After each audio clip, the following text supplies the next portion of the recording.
Welcome to the Slop Temple. We pray this video helps. You start by launching Sonic Speed Simulator on Android and selecting Green Hill Zone. This places you where the shadow spawn mechanics exist. Next, enable any available developer or debug options because they expose spawn timing and hitbox visuals.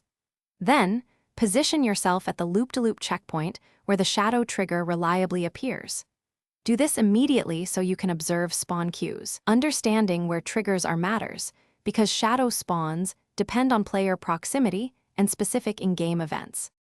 Once you know the trigger location, focus on timing. Shadow usually spawns in a short window after the NPC cycle resets. You want to enter the trigger zone at full speed, so use your boost to cross inside that window where the game checks for spawns. Make sure you're not starting fights, collecting major items, or loading other events because those actions can cancel the spawn check. Practicing the run a few times helps you feel the rhythm, and that consistency is why this method works. You finish by approaching Shadow calmly and using the capture or interaction input when it appears.